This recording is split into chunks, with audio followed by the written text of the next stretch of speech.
In the midst of all this noise, Psalm 113, verses 2 to 3, offers us a clear and powerful instruction. Let the name of the Lord be praised, both now and forevermore. From the rising of the sun to the place where it sets, the name of the Lord is to be praised. Yo, what's up, YouTubers? Okay, so there's a lot of things that we need to be aware of when we talk about the name of the Lord. There's power in the name, and you got your title and authority and all this stuff. But it's also a kinship and a relationship, and we have to struggle every day to make sure that we're putting God first and foremost in our life. If we're not doing that, then we will be deceived for sure. If we are doing that, it's pretty difficult. There's a lot of difficult stuff in this world, and you're not going to get there to the yonder and be happy about it without the blood of Jesus covering your life on a daily basis. So I went in there, told a couple jokes, whatever like that. There was an old guy, and he was very squared away and dressed, probably a military fella, and I think probably third generation African American looking, but more American than African. And the way he was squared away, like he's a military kind of guy. You just got that vibe, right? Real squared away. And I asked him, I said, do you know what Jesus looks like? And he was like, and you could tell he was curious. And I said, well, when you look in the mirror in the morning and brush your teeth or whatever, getting ready for your day, if you see anything that don't look like Jesus, go ahead and work on that. Go ahead and work on that. If you see any part of your life, of your attitude, of your whatever, I didn't tell him all that, but I just said that. Just walking off, into the coffee making. This episode is brought to you by coffee. And a great place to be a witness. Okay, so at the water's edge. Man, there's so much there at the water's edge. The survival type people know what I'm saying. He looked at me and he said, keep that spirit. It was like, keep that spirit. And I was like, it stuck with me, you know what I mean? Because that's the flip side of the witness, man. Like, just because I'm the conduit to deliver a message that I feel like I'm getting directly from the Holy Ghost, that doesn't mean, if the knowledge of God is water in the pipe, the inside of the pipe gets wet too. Okay, so here's the thing, when he said keep that spirit, what is that spirit? You know what I mean? And it's the Holy Spirit, of course, but for me it's evangelism. You know what I mean? But then it's so much more because I have to keep a kind and gentle spirit dealing with my family and negotiating the various issues of life, and then making sure that my debts are paid. You know what I mean? Salvation is about getting your debts paid on time. You want that blood of Jesus covering your life before you die so that you're saved. You want that electricity getting paid on time so you ain't sitting in the dark wondering if the refrigerator's going to thaw out. You know what I mean? Like, you want to pay your debts on time. You want to be respectful to your elders, especially the ones that raised you, before they die. You know what I mean? Like, let them know, hey, the slings and arrows of life that you suffered to raise me was a good investment. You know what I mean? I want to honor my mother and father in that the effort they put out to raise me, knowing all the things I put them through, knowing all the things they put me through.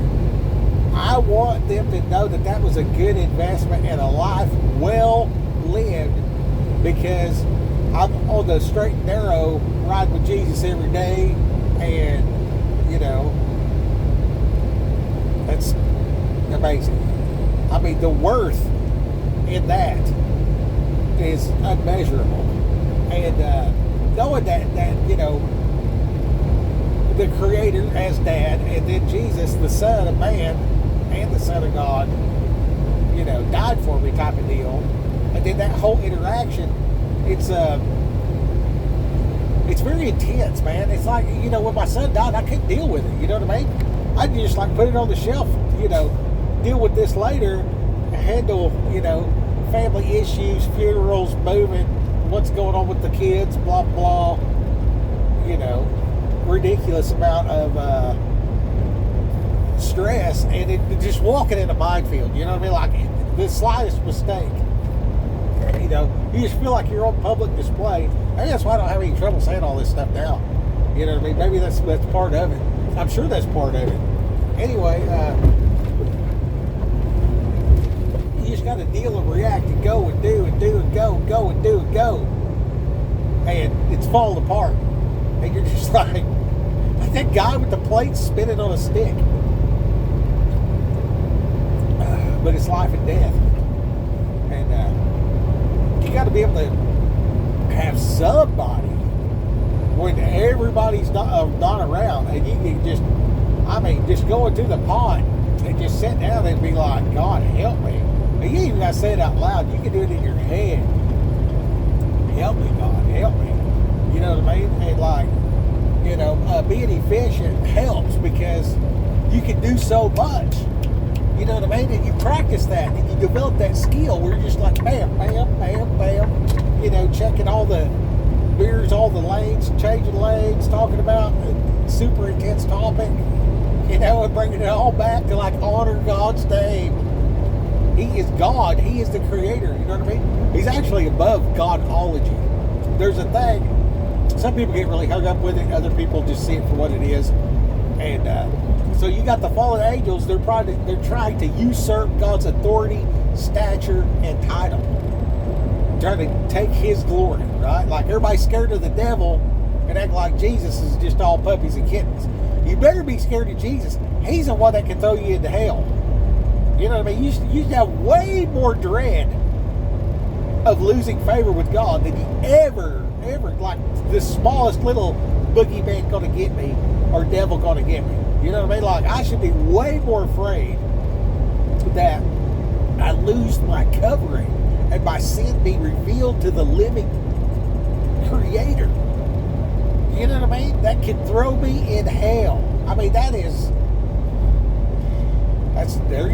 so big. It's like, this thing over here, because my mind can't wrap around it. It's too big. So I got to sit and ponder and think and research and look and go and do. You know what I mean? And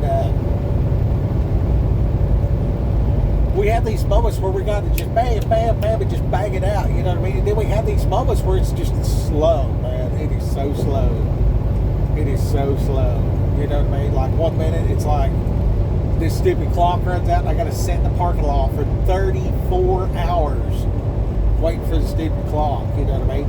And then this morning, I wake up, rested, ready to go. And then everything hits all at once. Paperwork, a situation at the truck stop, be a witness, get the load, write the load, send the information in to get paid. Like all of that from 9 o'clock, and it's 9:57 now. You know what I mean? So I don't know if you understand the full scope of what I just said, but that's what's happened in the last hour. And I'm like 8 sips of coffee into this deal, and yeah. And there's other sideline stuff. You got the kinfolk, grand community of Christians.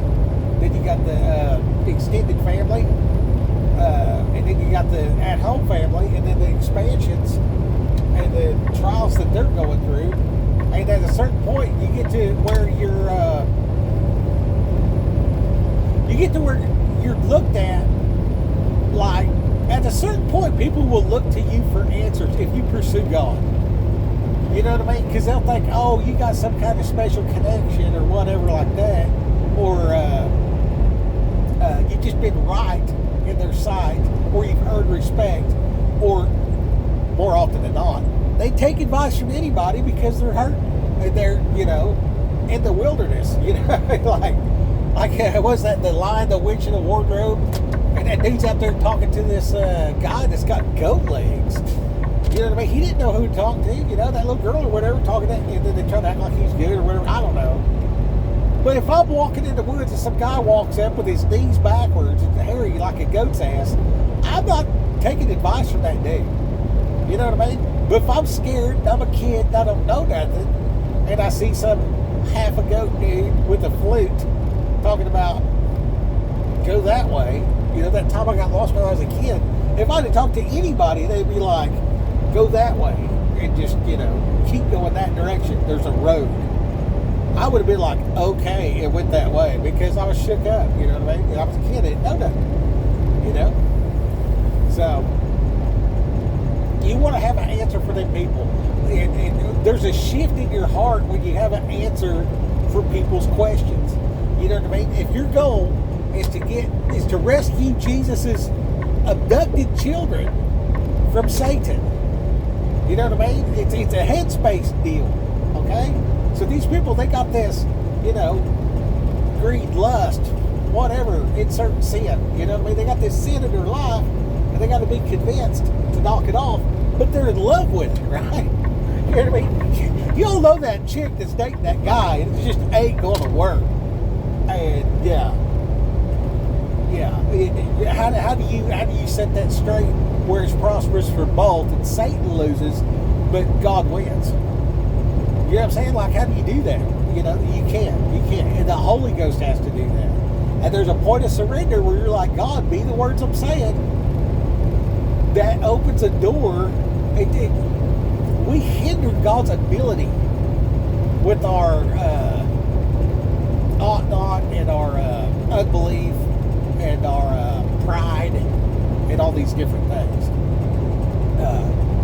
So with our immaturity, He can't give us what we actually need in the moment. So as we mature, we start getting what we need to excel in these moments, and it is a humdinger. I mean, just I don't know what a humdinger is, but that's what it is. If you feel me, you know what I mean? Like, it's the best, man. And when God, with who He gives much is required, right? So I don't want to do this, and I don't want to do that, and yeah, there's a lot of things that I do that I do not want to do, and I do them anyway. You know what I mean? And I just try to find, God's will in it, so it doesn't seem as,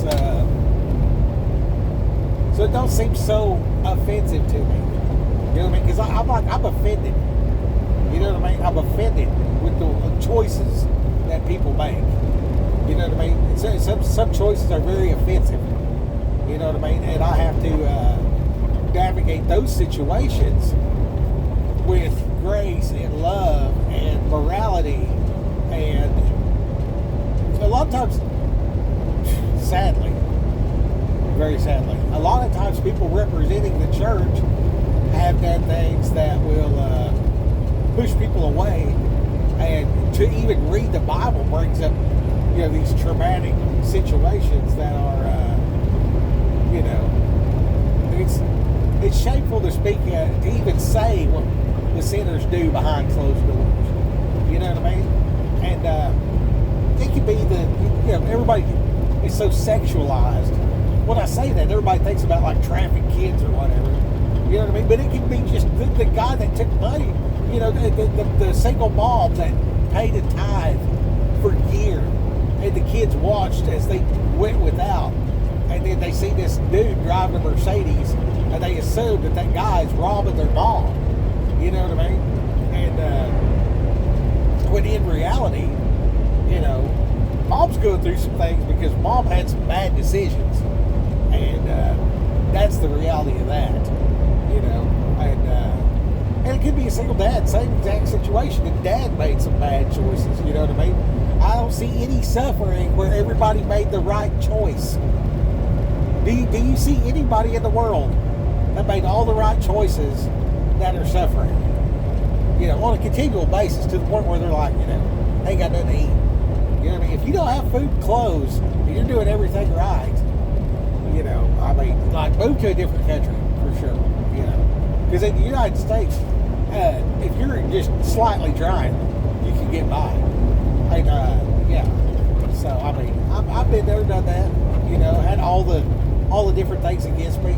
But I look at where I'm at now, and I look at where I was at then in my relationship and walk with God. I mean, I was actively doing the devil's bidding when I was out there, you know, smoking and drinking and running around wild, you know, just laying down wherever I could with whomever I could and blah, blah, you know, just evil, right? And the man gets over that because the consequences catch up. And luckily for me, when I did wind up in jail over some BS, you know what I mean? I was like, well, I know that I did all this other stuff, so I kind of deserved it, right? Like, because I was too smart for my own good, and I got away with a lot of stuff. And then because I got away with it, when I got caught up on something else, I'm like, you know, I'm still not getting what I deserve. You know what I mean? And so that unique situation is actually the common situation. Like, that's everybody. When I say that, like, there's all this doubt, you know, is Skip some kind of, you know, evil? You know what I mean? Yeah, and so are you, because everything I say is about you. Go ahead and watch this video again and really think about your life. How much did you get caught and how much did you get away with? So you ain't got no room to be mad at God. Would you actually think about it? You have zero room to be mad at God. And then when you're not mad at Him, and then you realize that, you know, you made your bed and you're laying in your bed, you know, you're experiencing the consequences of your choices. You know, if you choose to put 20% in the stock market 50 years ago, and you did that for 10 years, and then now, you know, you're got a little scratch to work with. It's the consequences of your choice. You know, you chose to spend that money on beer and cigarettes. Well, you might have some health problems now. You know, and that's the consequence of your choice. You know, like I drive these trucks. I know that the exhaust fumes from this truck, it just, you know, it inflames my nose so much that my nose plugs up, and sometimes it just runs and runs and runs. You know what I mean? That's why I'm a snot-nosed kid. I'm actually healed by the stripes of Jesus, and these are lying symptoms. But I have to suffer through this as I go to be the witness that I was this morning. And I want you guys to realize that, like, we're not signing up. The world out here is not summer camp. You know, Camp Christian with La Dee Da and all this kind of. No, it's more like Camp Mystic, and like all the children get washed away in the flood. That happened in Texas, and it happens every 25, 30 years because the lay of the land and all this kind of stuff. Now, can we step in and say, oh, well, you know, some scientist made it happen? Well, if my kids die and I'm mad at God, and I got to blame somebody here, and then it rolls into this whole, you know, the cloud seeding people did it, and there's this vague, you know, boogeyman they out there. That's an open door to get caught up into anger and want to enact your own wrath, which is technically stealing from God, because vengeance is mine, saith the Lord. So, you know, will a man rob God? Let God get him. Bro. It's a terrible thing to fall into the hand of the living God. You know what I'm saying? Like, it don't get no worse. Like, that's scary right there. That's scary right there. And dangers all around us all the time. I mean, dude, I'm driving through Charlotte, North Carolina, and there's 4 lanes, well 8 lanes to and fro. You know what I mean? Of traffic. I'm running 71 mile an hour. I better slow down. It's a 60. There's the truck. It's like boop. That sound is when every now and then you'll hit a bump and the ABS in the trailer will glitch for a second and reset itself. That's what's actually happening. But it's funny. That's my special effects. God gives me special effects at these. There's a sign right there. No trucks and 2 left lanes. Yeah. So I was just out there down water. Anyway. So it's hard. It's difficult. There's danger all around. But that ain't nothing compared to going to hell, boy. Like, man, dude, for real. Like, I'm so grateful that God is so merciful that I can't express it enough. And knowing, because my son passed, and then also seeing that that God gave up His Son for us. You know what I mean? And so, like, I could feel His heart in that moment. You know what I mean? Like, just imagine, like, here's all these people, and you know everything they did wrong. And then you're going to let your son sacrifice himself. I mean, it's no wonder the devil's mad. You know what I mean? Like, he's like, all I did was get jealous. Look at all this. You know what I mean? Like, for real. Like, for real. Run this scenario in your head. You're leading worship for God. You're the most beautiful worship leader ever, bringing glory to God, just in your presence, saying, I worship that guy. And you're so cool that your endorsement of that guy is epic. You know what I mean? And then along comes, okay, now picture yourself and everything you ever done wrong, and God's Son dies for you and elevates you above that worship leader. Are you going to be pissed?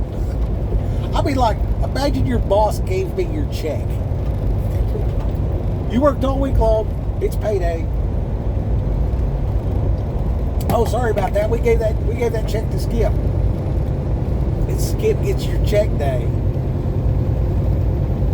Yeah, I know it seems unfair, but just trust me. About half of y'all, more than half of y'all in that circumstance, is going to be like, this bullshit. You know what I mean? That's what happened to Satan. That's what happened to him. You know what I mean? Like, he ain't even mad at us. He's mad at God. He ain't even mad at us. He just trying to kill us. Out of he can't kill God. He's just pissed off. It's like, me and my wife's arguing. I can't punch her in the face, but I kick that cat across the yard. You know what I mean? Get here, cat. You know what I mean? Like, I know she loves the cat or whatever. You know what I mean? I mean, like, really wrap your head around it. You know what I'm saying? Like, you need to know that. You need to know that.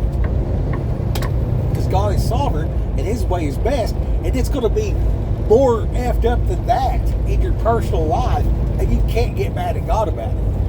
Most of the people that go to hell is because they're mad at God and they can't receive Jesus. That happens a lot. That's a major issue that the church needs to deal with. You know what I mean? Like, you really want to get people saved? Explain to them what Satan's pissed off about and how he ended up that way. And then, like, it got so out of line that God created hell for the fallen angels. You know what I'm saying? Like, think about that for a second. Like, hell did not exist until the fallen angels fell. And then He made that. And He's like, hey, this is the way it's going to be now. Like, you cross a certain line, you're worthless, and I'm going to throw you in the bird pit. You know what I mean? If I got to prune you off this tree, if your bud's not producing fruit, and I paint you off this tree, I'm just going to throw you in the garbage and burn you up because you're worthless. But if you're worshiping me and you're producing good fruit and all this other kind of stuff, that's evidence that you have faith in what Jesus did. Because you can't do that stuff without Jesus. Without Jesus, you're doing that stuff for selfish reasons. There ain't nobody in any religion doing good to bring glory to the creator of the universe. Nobody. That's another one of the lies that everybody needs to realize. When Buddha and Gandhi and all these other people that they lift up are doing stuff, dude, that is a form of controlling people. You know what I mean? That's just like religion and all these rules. That's just control. They're seeking control. They're not seeking the glory of the Creator. How can you seek the glory of the Creator and not know Jesus? And not be a part of that?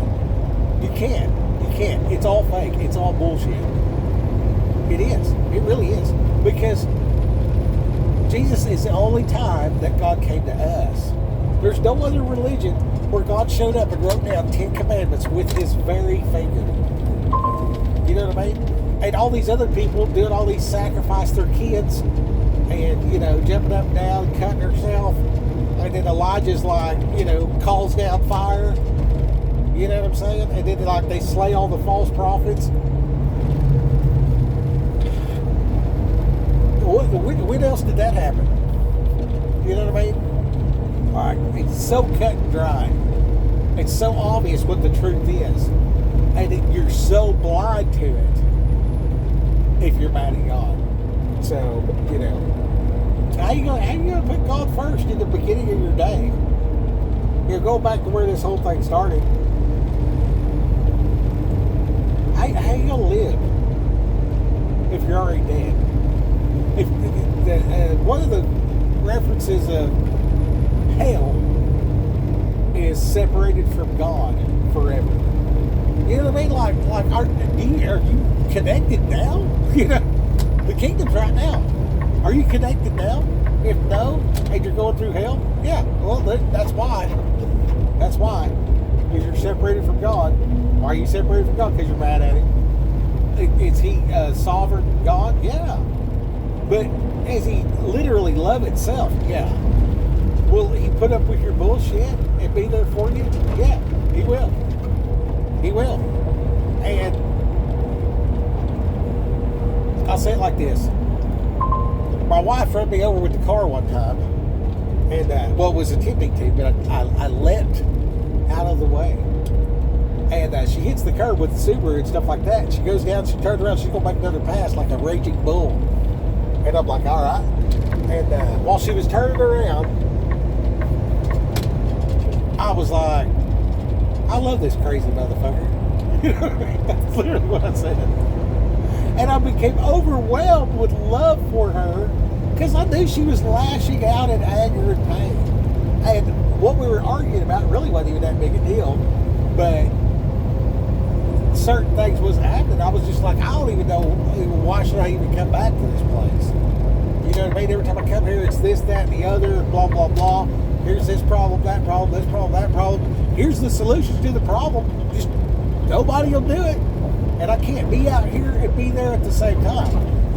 Typical trucker situation.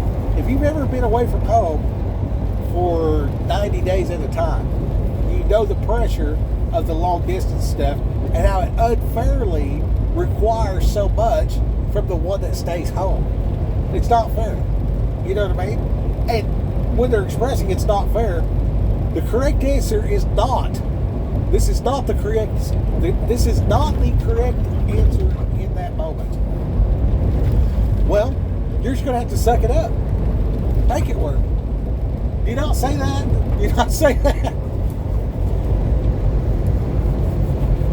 Yeah. Because she might be sweet tea. The sweetest of tea. There's the, red-headed raging bull in there too.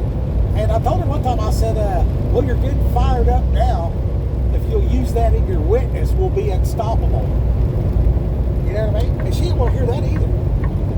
She very much did not want to hear that either. She did not want to hear that either. And I didn't want to say it. And I think, honestly, in that moment, which this was a totally different occasion, But when I said that to her, I was like, this was probably 6 years ago. And I was like, you know what? She's going to be there. She's going to hang in. She's going to be tough enough for what's coming. You know what I mean? Because she's all the time looking at the past. Well, I tried this and it didn't work out. And I'm sitting there telling her the same thing she told me 4 years ago about eating the right food. You know what I mean? And I'm like, well, why are you bringing up that you said this already and it didn't work? Because I wasn't listening. And now I'm telling you that not only did you plant the seed, but now here it is ready to harvest. And you're upset. Like, shouldn't you be happy right now that I'm coming around to your way of thinking? You know what I mean? But sometimes you've made them bad for 4 years. So you sowed the seeds of Dirty Bird. And, you know, if you're the Dirty Bird, bro, you got an ass chewing coming. You know what I mean? And if you're woman at the kind to chew your ass, then, you know, you might get the silent treatment and all kind of other stuff. You know what I mean? Like, you know, I've been in the trucker on the couch for years now. Years on the couch. But we have different schedules because I'm not there, blah, blah, blah. For her to make her life work, you know, she's got to start her day at noon, 2 o'clock. You know what I mean? Because she's just not the kind of person that gets up. And I'm the kind of person that gets up at, you know, 5 o'clock on my day off. Because, you know, that's who I am. So those differences create a logistical nightmare. But luckily, I'm good at logistics. So, you know, we make it work. Anyway, the story goes, you ain't got no right to be mad at God. And don't be mad. Don't be mad. Don't be mad at God. Because if you got what you deserved, you wouldn't take another breath. And that's all of us. You know what I'm saying? And you need to embrace that. I'd be like, you know what? He ain't mad at me. I'm going to reciprocate and not be mad at him. And I'm going to tell him, I'll say, God, you know, hey, here's this situation. And I was mad. And I apologize about being mad. I'm sure you understand because you're God. Right? And I'm sure that I don't deserve this mercy that you give. And I just thank you for the mercy. And I know it's there. And I just want to be able to trust you and talk to you every day throughout my day. And you just do your thing. And I'll try to, you know, you lead, you know, I'll try to be the background on this deal. And, you know, I'll be your backup singer, your cheerleader, your front man, your roadie, whatever, you know. I'm in this. I mean, I'll be your ride or die. And I'm going to ride until I die. I'm going to ride this thing till the wheels fall off. And I expect you to put the wheel back on this thing so we can get it some more. You know what I mean? And what you get this heartfelt situation like that, you put that into your real words, your real terms, and that genuine is the guarantee he hears.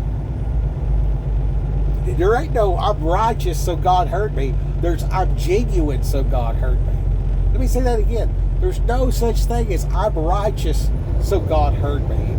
I'm genuine so God heard me. And the evidence is nobody would ever get saved if that was not the case.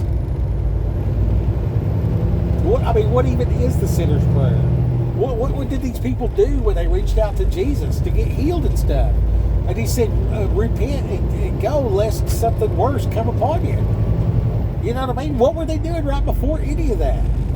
Every time they were being genuine. It's a genuine, heartfelt thing. And you put that in your own words.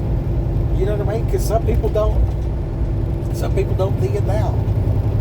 Okay? And then how can somebody that's never had a Bible in their hand know Jesus and go to the new earth? Because they genuinely talk to God and they invite him, you know, hey man, you know, I'm riding with you. You tell me and we'll both know. Let's get it. You know what I'm saying? And then the willingness to be available on 24/7. You know what I'm saying? And then see, the devil tries to wear us out. So he'll show us that shiny object and we'll try to chase that thing.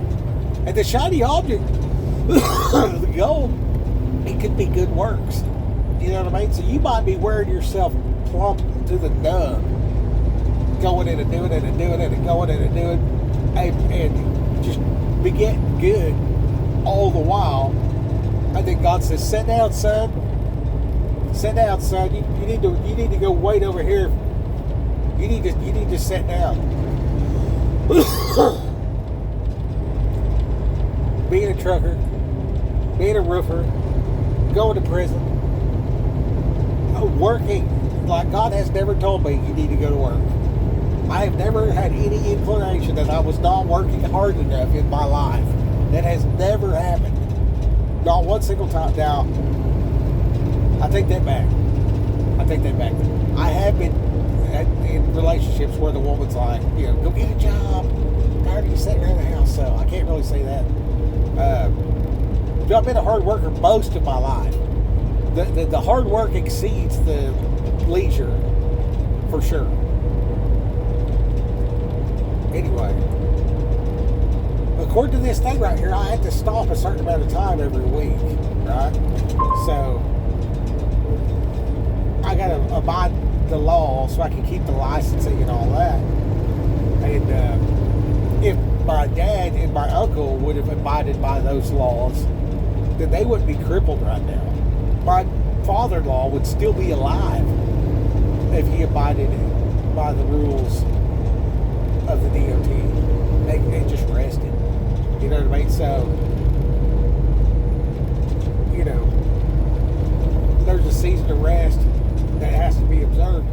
Hey, when God sets you down, well, your family's saying, hey, you're stressed out, you're working too much, and all this other stuff. For me, working too much is done. I'm not stopping the truck, getting out, walk around the truck 3 times, get back in the truck, and take off driving. You know what I mean? I should be doing that every 2 hours so I don't get blood clots in my thighs. Because I'm sitting here folded in half driving this truck. It ain't nothing for me to sit here and drive for 5 or 6 hours without stopping. You know what I mean? Like I told my wife one day, I said, I think I'm slowly becoming the shape of the driver's seat of a Kenworth truck. Because like standing, sitting in other places, laying down, whatever, you know what I mean? But I sat in this chair right here, dude, that's just so comfortable. Like my not my skeleton, but like my muscle structure, like is the same shape as the chair. It's crazy. It's like I'm adapting to it. It takes about 10 years, but you'll get there. I used to joke with people. I said, if you want to know what it's like to be in jail, get you and a few buddies and go sit in the bathroom, have your wife slide bologna sandwiches under the door about 3 times a day, and just sit there for a week. See how it goes. You get a Bible, you get a place to poop and water, and then 3 times a day they'll slide a sandwich underneath the door.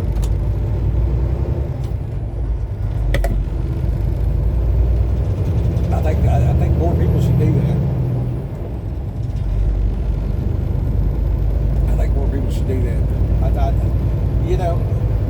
It's weird. I know the concept is weird or whatever, but there's lessons in confined spaces. I mean, if you're in one of them 2-man cells, dude, you stand up and from the concrete wall to the bunk, it's a little bit wider than my shoulders, and the whole cell's as long as the place to lay down. So you got like a toilet, and in the back of the toilet's a water fountain, but then you got a little place to walk right there. You got 2 shelves, just steel shelves. They give you a little mat, throw in there, and then you got like a towel that you can roll up, use like a pillow, and a blanket with holes in it.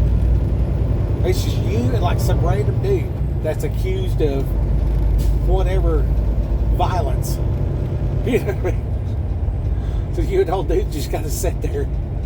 You know what I mean? And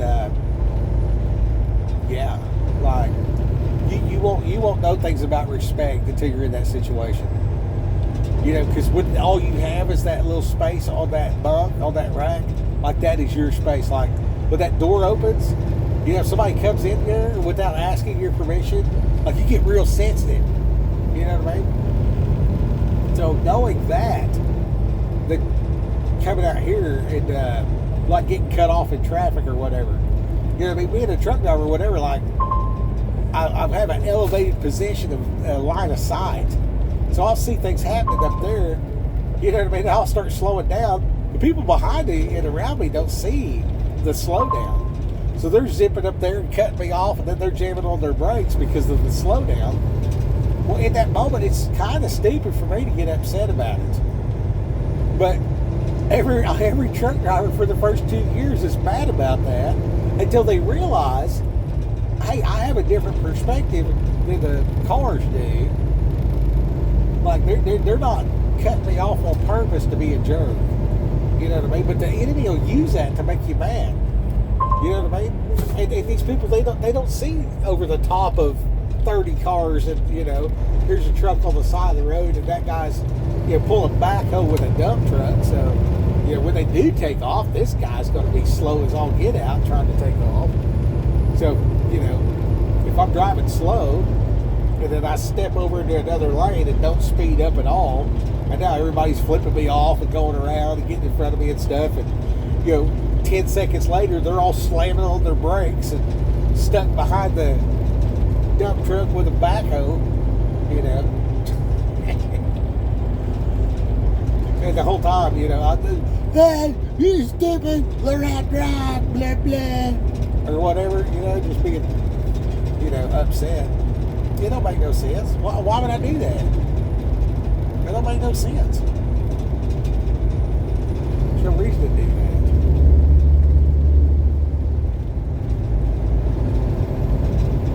So,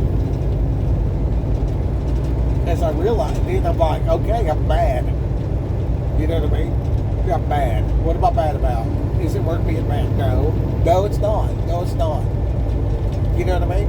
And then I'm seeing this other stuff going on. It's like, you know, here's this, you know, our various situations presented via the media. And it's like this huge, you know, world-altering situation. You know, it's always something, you know, the rumors of wars, you know, and like, you know, like I see that all these people died, all these little girls washed away from Camp Mystic, and I get mad. I'm like, why are you taking your kid to a place called Camp Mystic in a flood zone that every, you know, 25, 30 years, the whole place washes out and everybody drowns? You know what I mean? And like, why would you live there? And then I get mad about the people that didn't like, dude, this phone will beep 5 times a day talking about Amber Alert, Silver Alert.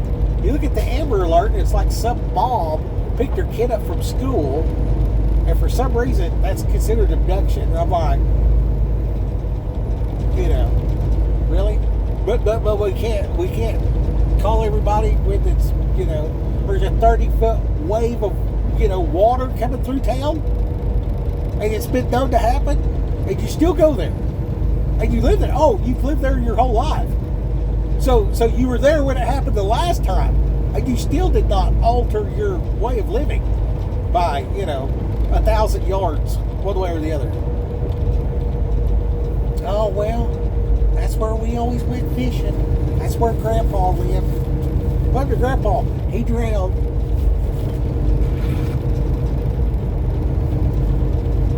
So that's the kind of stuff that makes me mad. You know what I mean? And then I see the deal where they're like the 3 people that should have sounded an alarm. Because I'm like, why didn't they got an alarm? Turns out they got one, but the 3 people were on vacation because it's a holiday type of deal. So, you know, October 7th and 4th of July, y'all better be careful because, like, the enemy knows that y'all ain't paying attention on those days. So all you kinfolk out there, remember, you know, stay frosty. The devil is trying to kill you, for sure. Any way he can. But the second death's what you got to worry about, right? So if you're mad at God, how are you having a conversation with him? And he's the only one that can save you from all this stuff. You know what I mean? Like, I got so much conviction to go and help people and all this kind of stuff. I had time off and everything. And not one single time did I have the conviction to go down there and pitch in and help out down there in Texas. And there was 2 reasons. Number one, I knew they were going to get all the help they needed. Number two, I was mad at the officials. And I know that Texas is the land of frustration. They do the stupidest shit. It is so stupid. It is so stupid. And because it's so stupid, a lot of people won't mess with it. That cuts down the competition for power. That's why it's set up that way. It's disgusting. Anyway, get a mortgage anywhere else than go to Texas and try to get a mortgage.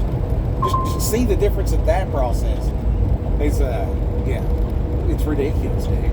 And there's so many things, And now, like, they're stealing everybody's equity by pretending a $200,000 house is worth $634,000. Somebody just arbitrarily makes that up. And the person that regulates that, they're like, if you don't say this house is worth more than it's worth, you're fired. So the person that comes along and jacks up the price the most, that's the one they keep in power. You know what I mean? That's the kind of stuff I get mad about. You know what I mean? So what am I going to do about that? How do I go through the system to hire a lawyer and sue and prove that the taxes going to a school that promotes homosexuality is against my constitutional rights? You see what I'm saying? So, like, we can end property tax that goes to schools based on the fact that, you know, they do the LGBT stuff. You know what I mean? So I'm mad about it. I thought about it. I got a strategy to try to fight it. Too busy out here working. I didn't make it a priority. I probably wouldn't even witness if it wasn't handy. You know what I mean? Like, you know, who's your neighbor? You know, the person beside you. But then it's like, who's your neighbor? Like, you know, my literal neighbor. Like, the guy that lives next to me that's paying all this fraudulent tax. You know what I mean? Like, the whole country's based on, you know, bullshit taxation. We were like, we ain't putting up with this and started our own country. Now here we are.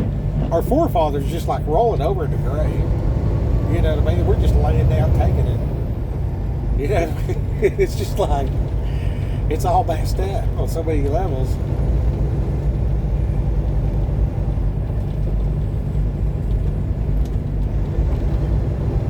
Sorry, there's little kids on bicycles out in the middle of the road.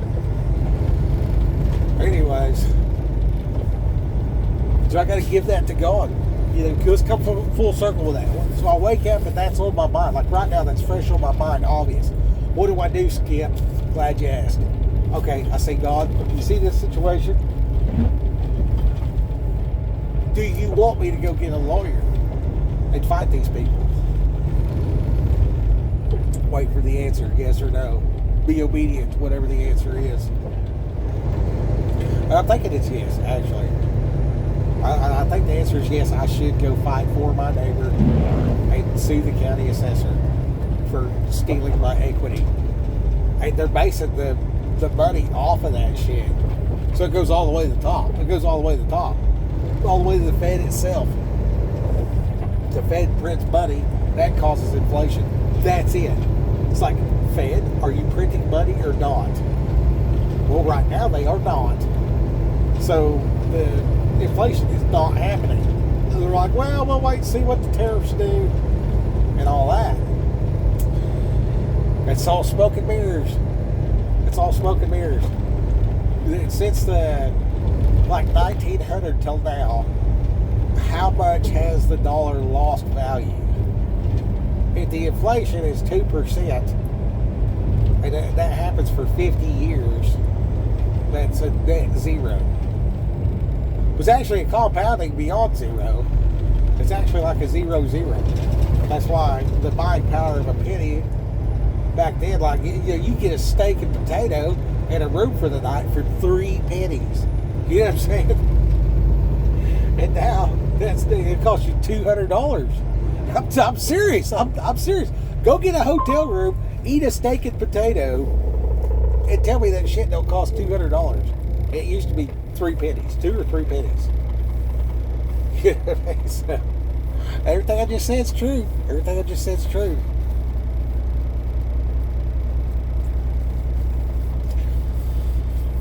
A good man told me that his life was in shambles. But he talked to God and he said, you know, he had child support, this problem, that problem, whatever. And he said he got determined. He said, you know what, I'm just going to pay everybody and still have so much money that everybody's jealous of me. And he got determined that way, you know what I mean? He had that chip on his shoulder. And he looked around for ways to work. And he figured out he's pretty good at fighting. And he's like, well, so they need a straw boss on these, what you call it, pipelines. So he became one of the lead supervisors on the pipeline. So he would go over there and be like, you know, is everybody doing what they're supposed to do? Especially drive around in a pickup. And if you're out in the middle of nowhere and somebody's getting rowdy, he'd kick their ass, basically. You know what I mean? So he was the supervisor, but he was actually the point man for get right or else. And it paid good or whatever, you know what I mean? And he had to stay sober to do it, so he went up there to Alaska and did that for a while. And years later, I'm talking to him, and we were out there at a project site. I thought he said put out flowers, but he said he was handing out flyers to promote this grand opening thing, doing some, boots on the ground promotions, marketing. And it's a rural county and everything like that. So, you know, more people's reading the newspaper and, you know, they find a flyer in their door handle when they come out of McDonald's or whatever. And they're like, oh, hey, there's a new situation in town. Go check that out, you know, because it's kind of boring or whatever. Like, you just go talk with the old dudes at the gas station. You know, get your finger on the pulse of the community. Hey, where do people go and do stuff? Then you make sure that those people, and then like the fancy restaurant people, you know, you want to go through there and make sure they're aware of the up and coming event, because they're the ones that have money, right? Man, why does this thing take me down these narrow ass roads? Anyway, nobody had really said to me that you can just earn enough money to pay everybody. You know what I mean? So it's like, from that time until now, I've just been like, you know what? F all this stuff. Like, I'm going to have enough money to pay my child support, buy my house, pay these taxes, do this, and this, and bring glory to God all while doing it. I told myself that. That's what I'm going to do. You know what I mean? I'm just going to present the gospel to everywhere USA. You know what I mean? And this, dude, I didn't even have a driver's license. I was just like, I mean, I got determined to do it for God or whatever. I ran into this dude. He said how he had like this self-talk and conviction. You know what I mean? So like he told himself, well, I'm just gonna pay all these bills, and you know, still make enough money to make everybody around me jealous. You know what I mean? Because that was his thing. I don't care if everybody's jealous of me or not. That holds no weight with me whatsoever. If anything, it'd be more of a deterrence.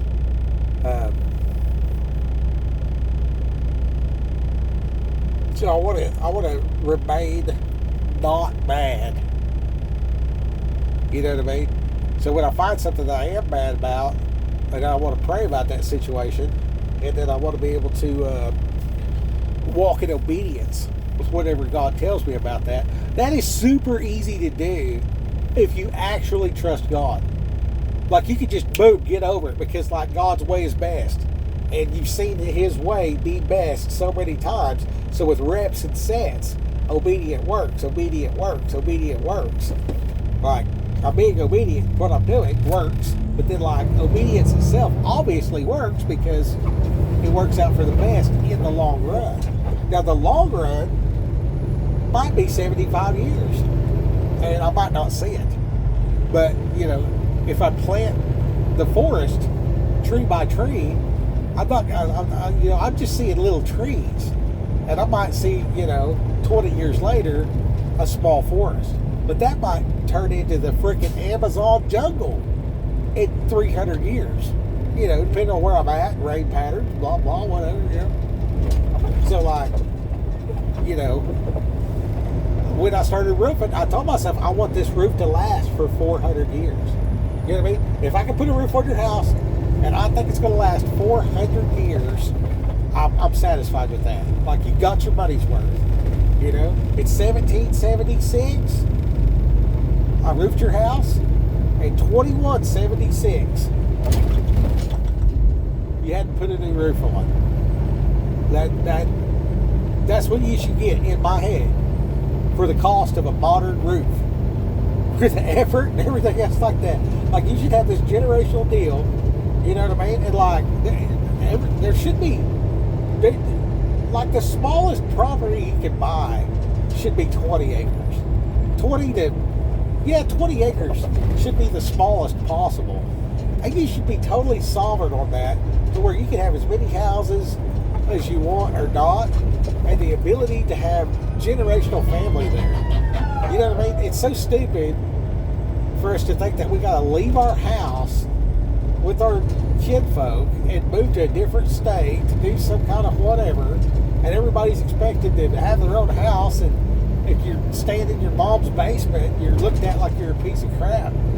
You know what I mean? Like, if you're living in your mom's basement with your wife and you have some kids, and then like you need more space, so you build an additional house on the property, and now there's, you know, up to 5 generations of family helping each other.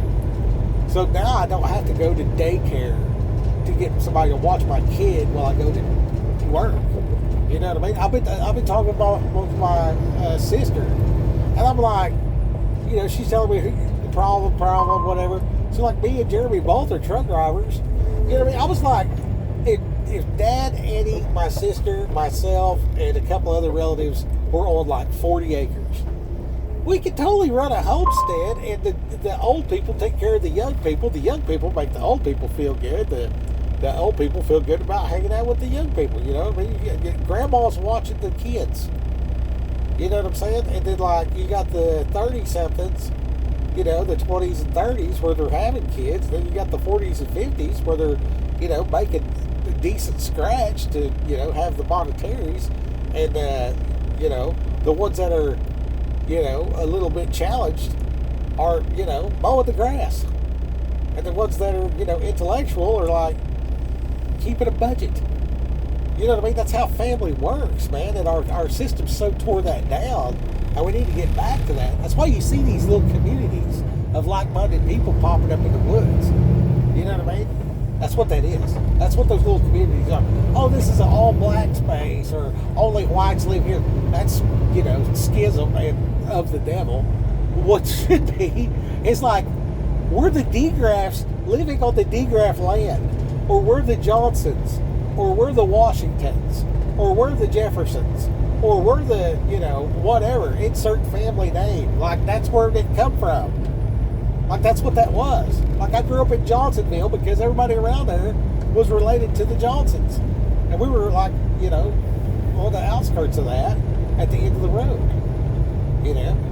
But that little community was Johnsonville. You know, and all of those people were related. It wasn't that they had some ideology or whatever. You know what I mean? That doesn't work. That's where the government and all that stuff is bullshit. That's where it's all bullshit. Because in a family, you're gonna have, you know, far right, far left. You're gonna have moderate. You're gonna have functional, dysfunctional, and all that kind of stuff. You know what I mean? You're gonna have a lot of variety, but everybody's pulling together because you're one family. Like, you all have the same last name. That's why you're there. You know, it's like, I don't understand how everybody got so far away from that. You know, other than, you know, we live in a broken world. But I mean, it's just wild. It's just wild. You know what I mean? So anyway, I'm making this way too long, per usual. I hope you all have a blessed day. I hope that you share this with your congregation. You know what I mean? I literally hope you take this to your preacher and say, "Preacher man, here's an hour just riding around, taking a road trip with Skip." And his rambling seemed to be effective and pointed out a few things that are significant today. So check this out. Share it with your people. Like and subscribe. Hit that like button. That thing, I looked this thing up on my buddy's phone, man, and there was like 12 likes and 400 something views. I look on my phone and it's just like, there's one like. It just leaves one on my end. You'll see one like and like 3 people watched it. And I got on a different deal and looked it up. I talked to somebody, I told them about my channel, and they typed it in. They're like, is this you? And I looked at that thing, and it was like 12,000 views and 400 thumbs up. You know what I mean? And I said, man, I said, you know how they talk on YouTube about that shadow ban deal or whatever like that? I said, look what it says on my deal. I brought up the same video, showed it to him. It showed 1 like and 2 views on my deal. Anyways, all right. So Rock Hill and go out and witness to somebody. Find something cool in the Bible. You know what I mean? Read in the Bible till something stands out.